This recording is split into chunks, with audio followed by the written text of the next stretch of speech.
નમસ્કાર મિત્રો, અમારા નવા વિડીયોમાં આપ સૌનું હાર્દિક સ્વાગત છે। તો આજે આપણે વાત કરીએ દીકરીનો જન્મ થતાં જ તેના માતા પિતાનું અવસાન થયું, ત્યારબાદ દીકરી સાથે બનેલ ઘટના, ગામ લોકોએ જે કર્યું છે। આ તો એક એવી મૂંગી અને બહેરી દીકરીની વાત છે જેને દુનિયાએ તરછોડી દીધી હતી, પણ મારા ઠાકરે એને કેવો સાથ પાડ્યો એ સાંભળીને તમારા રૂવાડા ઊભા થઈ જશે। ચાલો જાણીએ। એક મોટું ગામ હતું। ગામની બરોબર વચ્ચે કૃષ્ણ ભગવાનનું એક ભવ્ય મંદિર હતું।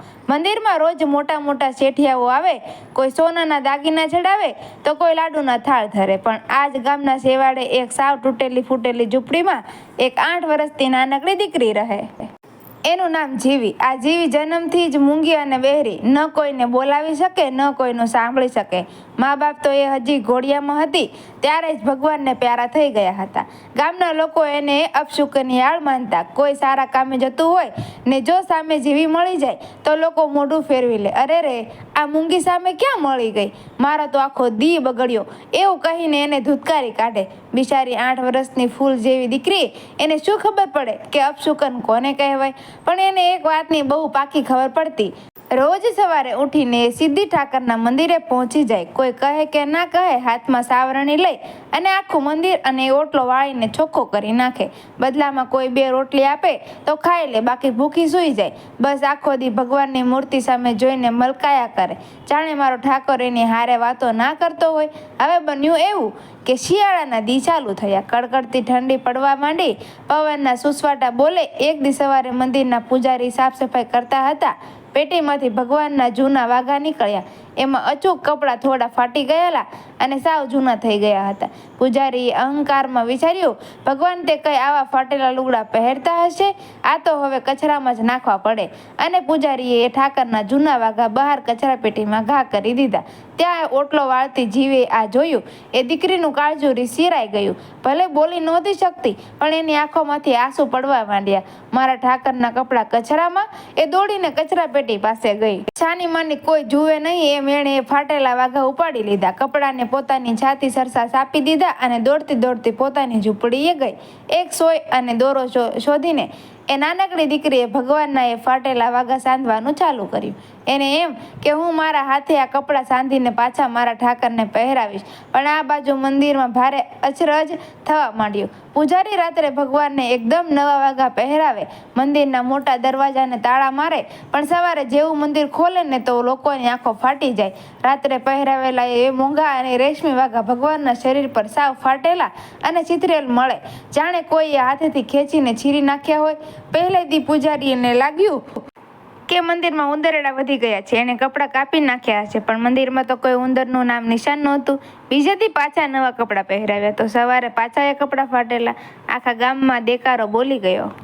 લોકો અંદરો અંદર વાતો કરવા માંડ્યા, નક્કી આ કોઈ ભૂત પ્રેતનું કામ છે અથવા ગામ પર કોઈનો શાપ છે। કોઈને સમજાતું નહોતું કે બંધ મંદિરમાં રાતોરાત ભગવાનના કપડાં કોણ ફાડી નાખી।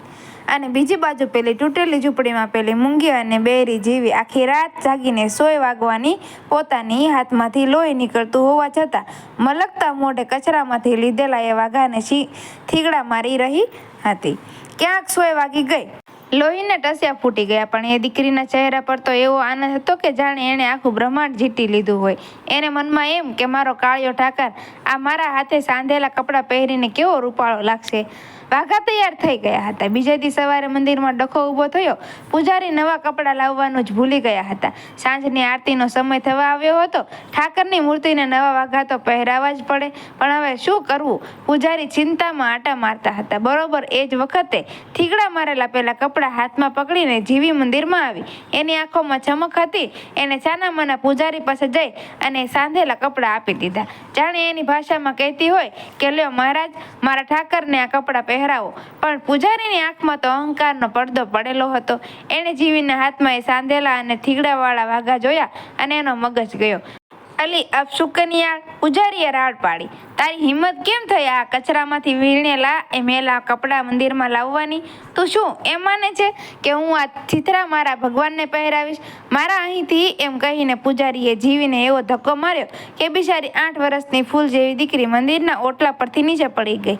એના હાથમાંથી એ વાઘા ધૂળમાં પડી ગયા।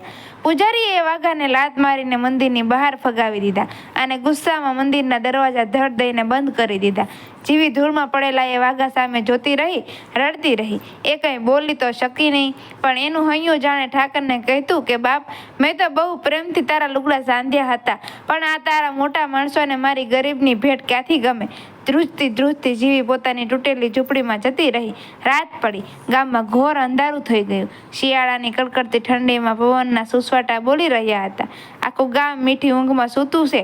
ભગવાનના મંદિરને મોટા મોટા તાળા લાગેલા છે અને મંદિરની બહાર ધૂળમાં પેલા જીવીએ સાંધેલા વાઘા રજળી રહ્યા છે.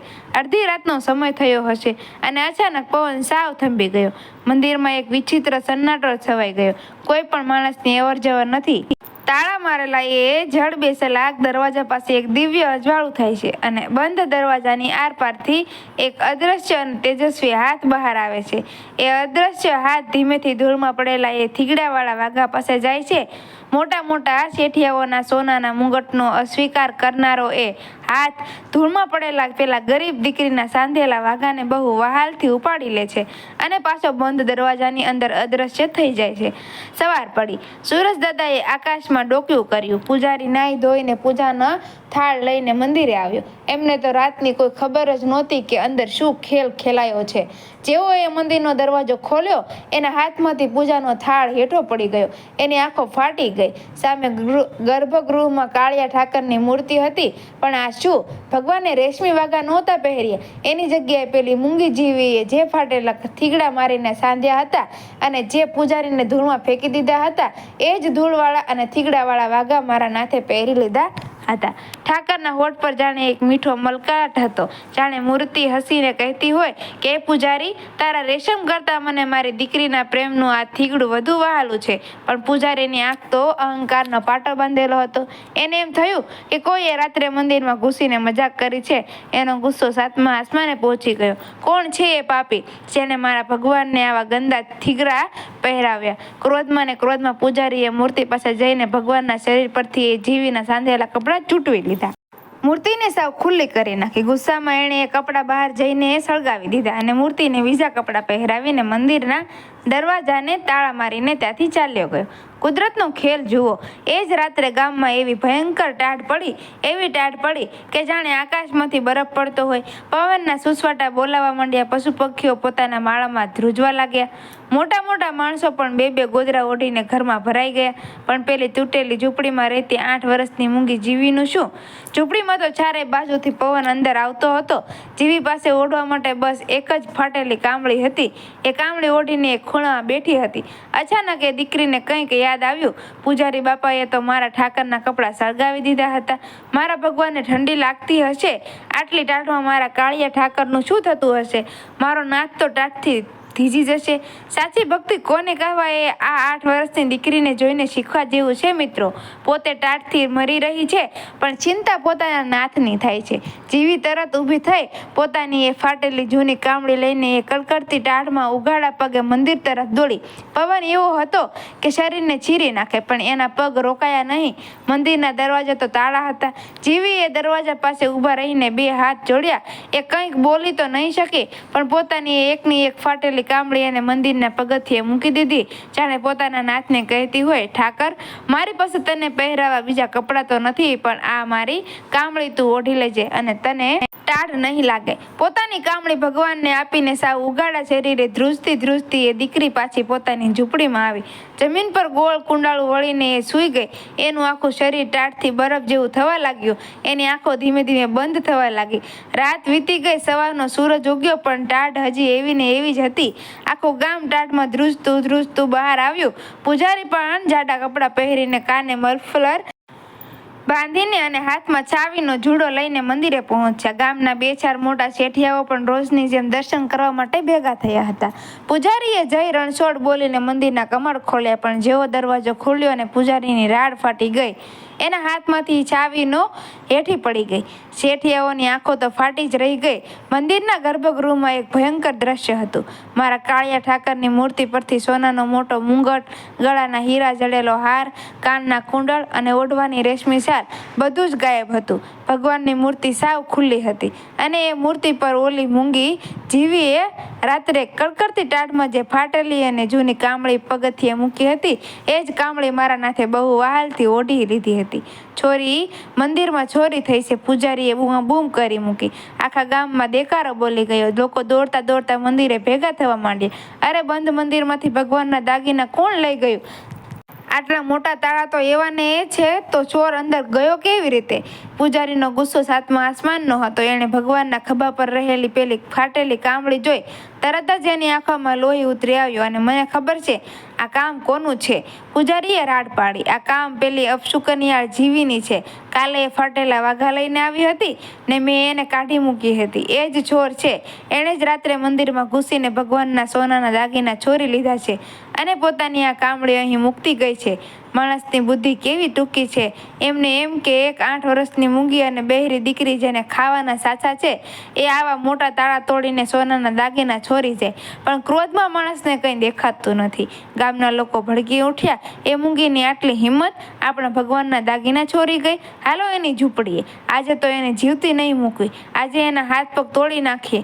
આખું ગામ ગુસ્સામાં પાગલ થઈ ગયું. હાથમાં મોટી મોટી લાકડીઓ, ધોકા અને પથ્થરો લઈને લોકોનું ટોળું ગામના છેવાડે આવેલી પેલી તૂટેલી ઝૂંપડી તરફ દોડ્યું. મારો કાઢો, એ છોરને બહાર! એવી બૂમોથી આખું ગામ ગાજી ઉઠ્યું. બીજી બાજુ પેલી તૂટેલી ઝૂંપડીમાં શું હાલત હતી! કાતિલ ઠંડીમાં પોતાની એકમાત્ર કામળી ભગવાનને આપી દીધા પછી સાવ ઉઘાડા શરીરે પેલી 8 વર્ષની દીકરી જમીન પર કુંડાળું વળીને પડી હતી. ટાઢના લીધે એનું આખું શરીર ભૂરું પડી ગયું હતું. એના શ્વાસ ધીમા પડી ગયા હતા. એને તો ખબર પણ નહોતી કે આખું ગામ એના જીવના ગ્રાહક બનીને હાથમાં લાકડીઓ લઈને એની તરફ આવી રહ્યું છે. ટોળું ઝૂંપડી પાસે પહોંચી ગયું. ગુસ્સામાં ને ગુસ્સામાં 2-4 જુવાનોએ જોરથી લાત મારીને ઝૂંપડીનો દરવાજો તોડી નાખ્યો. એ મૂંગી, બહાર નીકળ છોર! પેલો તૂટેલો દરવાજો જેવો જમીન ભેગો થયો અને લાકડીઓ લઈને મારવા આવેલા ગામ લોકો ઝૂંપડીની અંદર ઘૂસ્યા. પણ અંદર પગ મૂકતા જ સૌના પગ જમીન સાથે ચોંટી ગયા. આગળ ઊભેલા જુવાનોને હાથમાંથી લાકડીઓ ધોકા ધડ ધડ કરતા નીચે પડી ગયા. પૂજારીની આંખો તો એવી ફાટી રહી ગઈ કે જાણે હમણાં બહાર આવી જશે. ઝૂંપડીમાં કોઈ ગરીબી નહોતી દેખાતી, પણ ત્યાં તો સૂરજ દાદા ઉગ્યા હોય એવો સોનેરી પ્રકાશ ફેલાયેલો હતો. કાતિલ ઠંડીમાં આખી રાત ઉઘાડા શરીરે સૂતેલી પેલી મૂંગી જેવી મીઠી ઊંઘમાં સૂતી હતી. પણ એના શરીર પર શું હતું ખબર છે? મારા કાળિયા ઠાકરની મૂર્તિ પરથી જે સોનાનો મુંગટ ગાયબ હતો એ મુંગટ આ દીકરીના માથા પાસે જમીન પર પડેલો હતો. જે હીરા જડેલા મૂર્તિ ઉપરથી ગાયબ હતા એ હાર આ મૂંગી દીકરીના ગળામાં પહેરાયેલા હતા.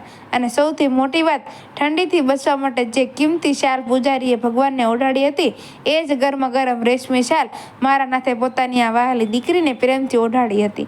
એ અનાથ દીકરીના ચહેરા પર એવા સંતોષ હતો જાણે સાક્ષાત જગતનો નાથ એને ખોળામાં લઈને હાલરડા ગાતો હોય. આ જોતા જ ગામના લોકો થીજી ગયા. પૂજારીને તો સમજાતું જ નહોતું કે આ શું થઈ ગયું. અને બરાબર એ જ વખતે આકાશમાંથી એક ગર્જના થઈ. જાણે મંદિરમાંથી એક દિવ્ય આકાશવાણી થઈ. આખા ગામે એ અવાજ સાંભળ્યો. મારો ઠાકર જાણે વાદળોમાંથી બોલી રહ્યો હતો, અરે પાગલ માણસો, તમે મને પથ્થરની મૂર્તિમાં ગોતો છો. મારો સૌથી વહાલો જીવ મારી જ ચોખટ પર કડકડતી ઠંડીમાં આ તડફડતો હોય અને હું મંદિરમાં રેશમ ઓઢીને કઈ રીતે બેસી શકું? આ દીકરીએ મને પોતાની એકની એક ફાટેલી કામળી આપી દીધી ને તો તમે મારો બધો શણગાર એને આપી દીધો. તમે જેને અપશુકનિયાળ કહીને તરછોડી છે એ તો મારા કાળજાનો કટકો છે. આ શબ્દો સાંભળતા જ ગામના લોકો ધ્રુસકે રડવા માંડ્યા. પૂજારીએ થોડીવાર પહેલા દીકરીને ચોર કહેતા હતા આ ધક્કા મારીને કાઢી મૂકી હતી. એ દોડીને દીકરીના પગમાં પડી ગયા. એમના આંસુઓથી જીવીના પગ ધોવાઈ ગયા. પૂજારી મોટેથી રડતા બોલ્યા, મને માફ કરજે મારી દીકરી, હું અહંકારમાં આંધળો થઈ ગયો હતો. સાચો ભગવાન તો તારી અંદર બેઠો છે. લાકડીઓ લઈને આવેલા ગામ લોકો પણ વારાફરતી એ 8 વર્ષની દીકરીને પગે લાગવા માંડ્યા. જે દીકરીને આખું ગામ ધૂતકારતું હતું, આજે એ જ દીકરી ગામ માટે સાક્ષાત દેવી બની ગઈ હતી. લોકોના રડવાના અવાજથી જીવીની આંખ ખુલી. એને પોતાની આસપાસ ગામ લોકોને રડતા અને પગ પડતા જોયા. એ બિચારી કંઈ સમજી તો શકી નહીં, પણ એના શરીર પર રહેલી ઠાકરની શાલ અને ગળામાં રહેલો ભગવાનનો હાર જોઈને એ મીઠું મલકવા લાગી. એને ખબર પડી ગઈ કે કાળિયા ઠાકરને મારી ફાટેલી કામળી બહુ ગમી ગઈ છે. આ છે મારા કાળિયા ઠાકરની રીત. માણસ લાખો રૂપિયાનું સોનું ચડાવે તોય ભગવાન રાજી થાય કે ન થાય, પણ જો કોઈ સાચા દિલથી પોતાની ફાટેલી કામળી ચડાવે ને તો મારો નાથ એનો કાયમ માટે ઋણી થઈ જાય છે. માટે જ કહું છું, દુનિયામાં ક્યારેય કોઈ ગરીબ અનાથ કે લાચારને તરછોડતા નહીં. શું ખબર કયા રૂપમાં મારો નાથ એની અંદર બેઠો હોય. બોલો જય કાળિયા ઠાકર, જય દ્વારકાધીશ. મિત્રો, વિડીયો ગમ્યો હોય તો વિડીયોને લાઇક કરજો, શેર કરજો અને અમારા આવા જ નવા વિડીયો જોવા માટે અમારી ચેનલને સબસ્ક્રાઈબ કરી નાખજો. અને હા, જય દ્વારકાધીશ લખવાનું ભૂલતા નહીં. રાધે રાધે.